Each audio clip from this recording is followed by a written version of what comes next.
The moment my boss told me to choose between leaving the company or staying on as a janitor, I understood exactly what he was trying to do.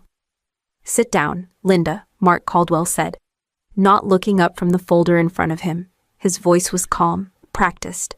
The kind people use when they believe they hold all the leverage. I remained standing. Human Resources was there. 2 senior managers, both people I had worked beside for years, stared at the table like it might open and swallow them whole. No one had warned me about the meeting, no agenda, no email, just a calendar block marked mandatory. Mark finally looked up. "We're restructuring. Your role no longer fits our future direction." I nodded once. "So I'm being terminated." He smiled, thin and controlled. "Not exactly." He leaned back in his chair. "You can leave today. Clean exit. Or you can stay on in a support capacity." I waited. He continued, almost amused. "Facilities, night shift, janitorial support." The room went quiet. Someone inhaled sharply. Mark watched my face, waiting for the reaction he wanted. "For clarity," I said, evenly. "You're offering me a choice between resignation and cleaning this building." He tilted his head. "That's correct. Your choice." I smiled. "Thanks for the amazing offer." The words surprised even me. Mark blinked. Just once. HR's pen froze mid-sentence. Before anyone could speak, Mark tapped his phone. Please revoke Linda's access." A second later, my laptop screen went dark. My badge buzzed red when I lifted it from the table. "Security will escort you out," he said, already closing the folder. "You have 10 minutes. I gathered my things without rushing. I didn't look at anyone as I walked out. The silence followed me all the way to the door. "The story you are about to hear is a fictional work created by the writing team at Her Revenge, while inspired by real workplace power dynamics and corporate conflicts. All characters, companies, and events are imagined. This narrative explores dignity, accountability, and the unseen consequences of underestimating the wrong person." As I stepped into the hallway, my phone vibrated. An automated message flashed across the screen, confirming my role status had been updated. I didn't read it twice. I didn't need to. Behind me, the conference room door closed. Ahead of me, something else had already begun. Mark caught up to me halfway down the corridor. "Linda," he said sharply, "don't walk away like that." I stopped but didn't turn around.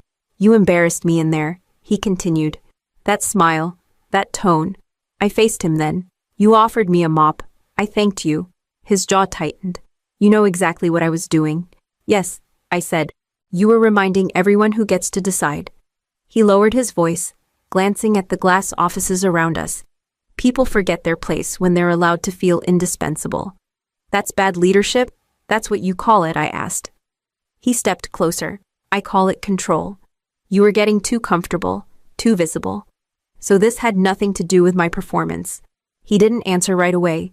He didn't have to. "I built 3 of our largest accounts," I said. "You praised my work last quarter, and now you're replaceable," he replied. "That's the lesson." My phone buzzed in my hand. An internal message notification slid across the screen. I didn't open it yet.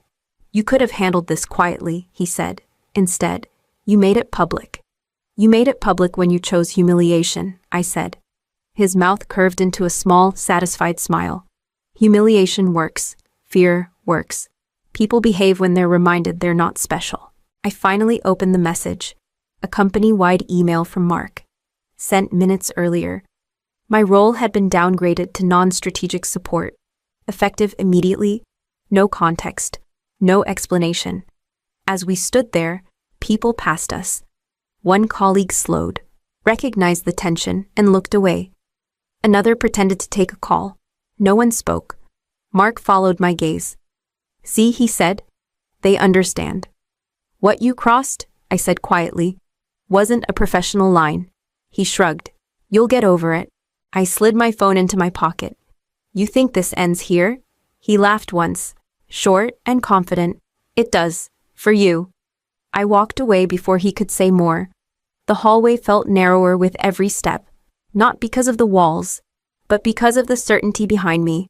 Something had shifted, not in the building, in him, and he didn't even notice. My phone rang as I was clearing the last of my things from my desk at home.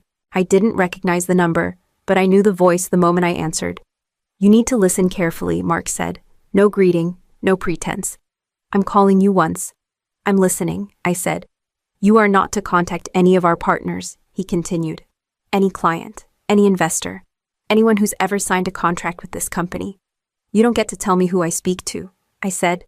I do when legal is involved, he replied. And legal is very involved.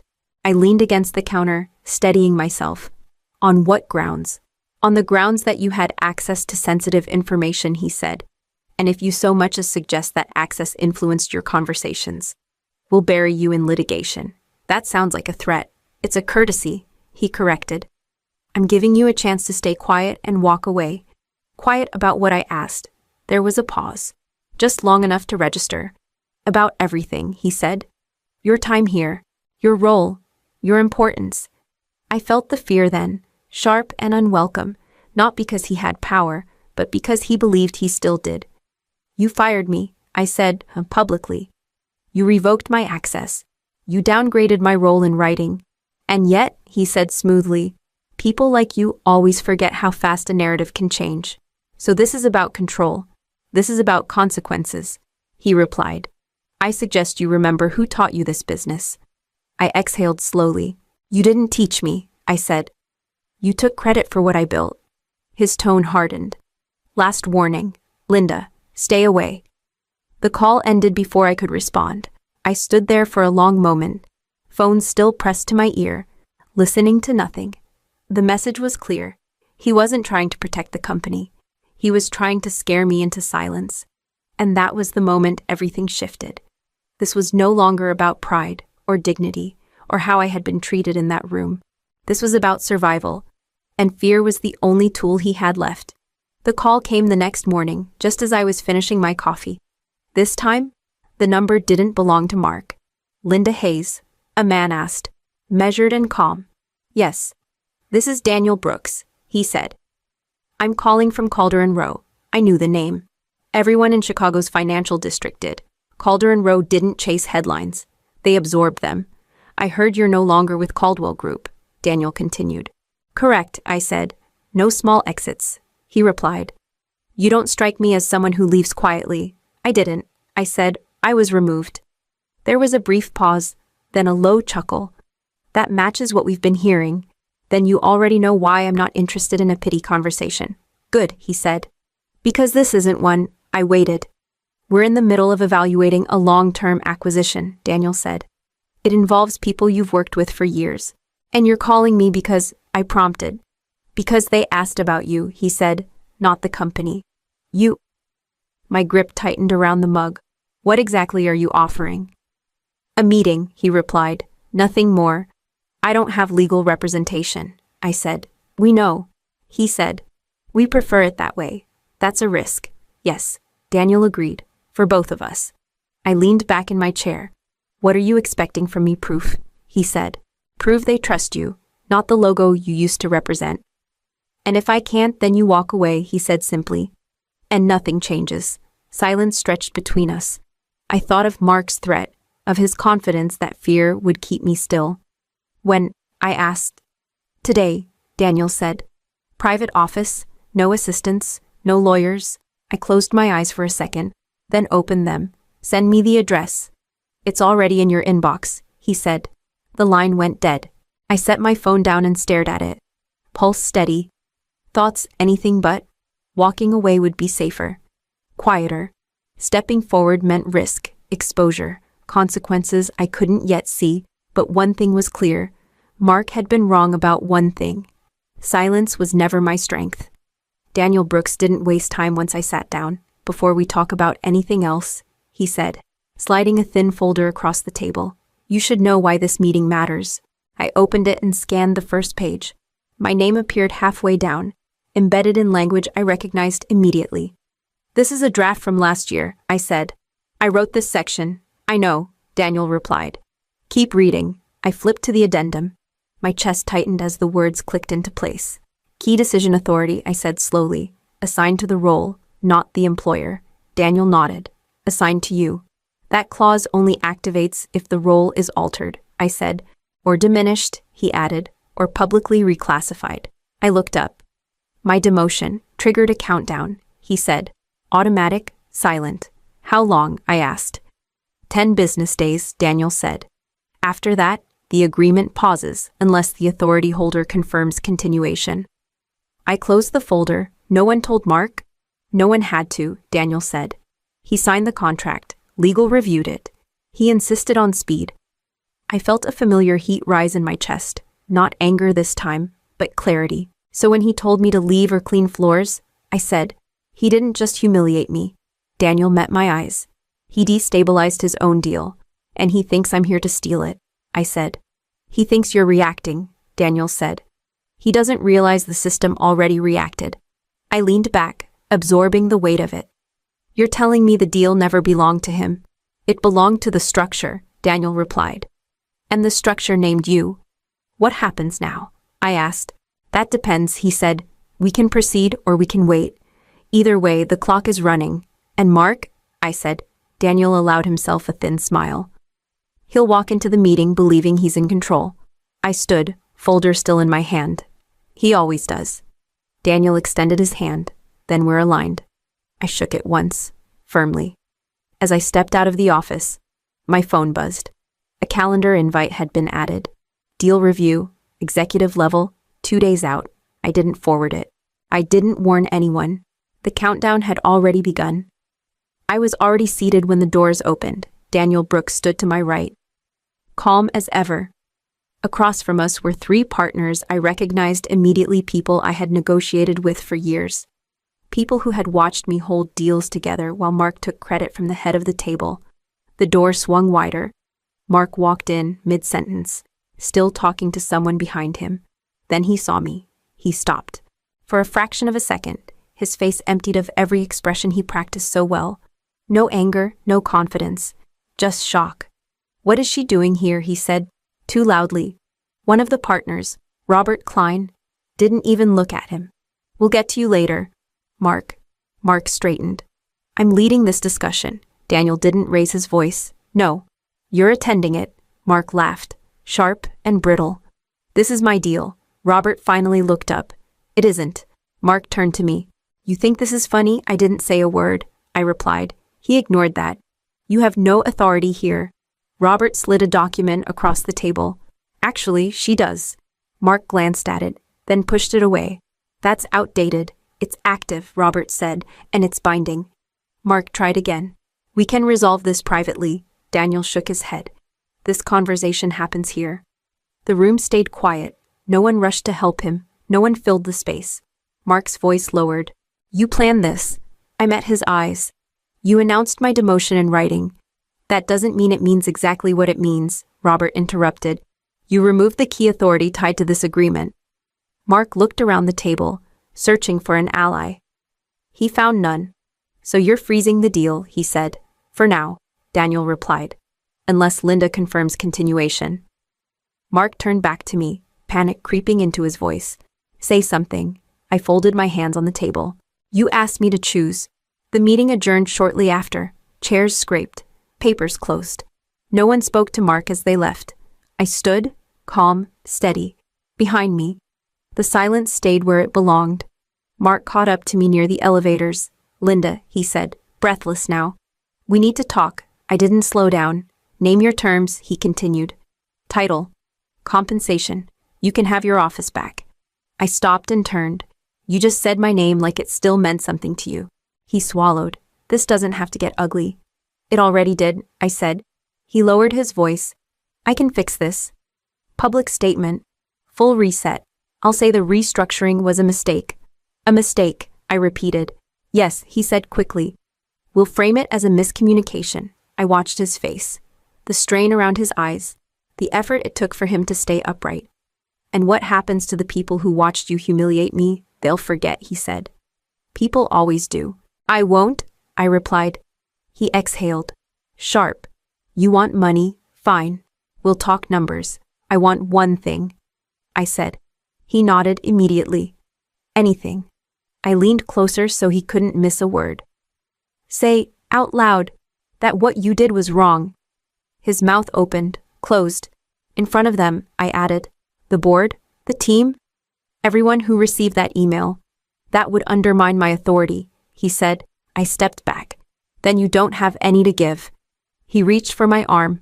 I moved away. Linda, he said, desperation finally breaking through. You're burning bridges. You burned them, I said. I just stopped pretending the fire was an accident. His voice dropped to a whisper. Please. I studied him for a moment, not with anger, with distance. You taught me something, I said. You taught me how you measure worth. He shook his head. That's not what I meant. I know, I said. That's why this is over. The elevator doors opened behind me. I stepped inside and pressed the button without looking back. As the doors closed, Mark stood frozen in the hallway, hands empty, offers worthless. I didn't feel victorious. I felt finished. The call came from Daniel late that afternoon. It's paused, he said, formally. I didn't ask what he meant, for how long. Until the authority holder confirms continuation, he replied, or until the board accepts reality. And Mark, I said. There was a brief silence. He's calling everyone, Daniel said. Investors, advisors, anyone who will still take his call. Another voice joined the line.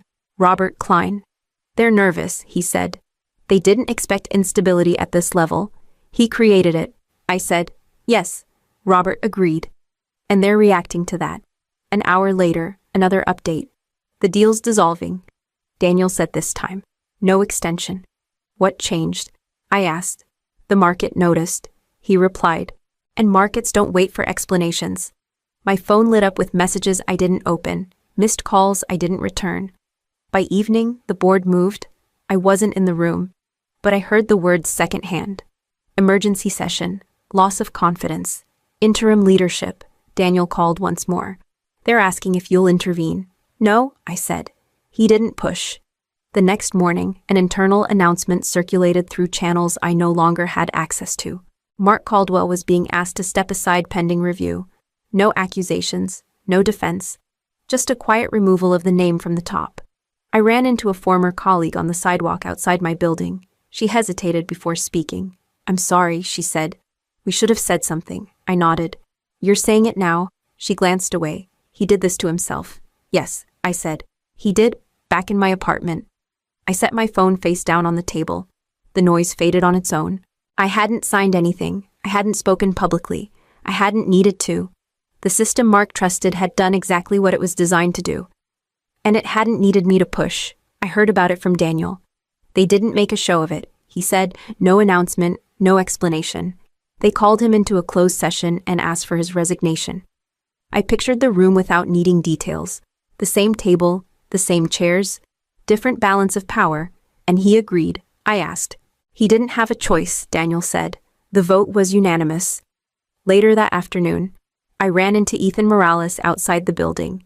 He had been one of the senior analysts, careful and quiet, the kind who survived by staying useful. It's done, he said, lowering his voice. Mark's gone. I nodded. I know. Ethan hesitated. They're saying it was inevitable. It usually is. I said. He asked about you, Ethan added.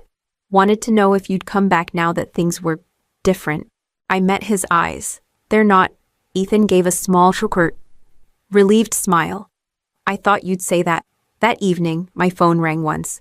I didn't need to check the number. It rang again. I let it stop on its own. A message came through a minute later. One line. No apology, no explanation, just my name. I deleted it without opening the thread. The next morning, a brief internal notice made its way around the industry. Leadership transition, interim appointments, business continuity. Mark Caldwell's name appeared nowhere in the text. At Calder and Rowe, Daniel greeted me with a nod. Ready when you are, he said. I am, I replied. We walked into the meeting together. No one mentioned the past. No one needed to. As the door closed behind us, I felt something settle into place. Not triumph, not relief, closure. And for the first time since that meeting room in Chicago, silence felt like my decision. My first day at Calder and Rowe began with a closed door and a single sheet of paper. Daniel Brooks slid it across the table. Read it. Then tell me what you'd change. I didn't rush. I scanned every line. Authority, scope, exit terms. Respect written into structure, not promised in tone. I want decision authority tied to the role, I said. not to anyone's approval. Daniel nodded, agreed. And I don't want a title that sounds impressive but means nothing, I continued. I want the one that carries responsibility. Done, he said. Anything else? I tapped the page. This clause.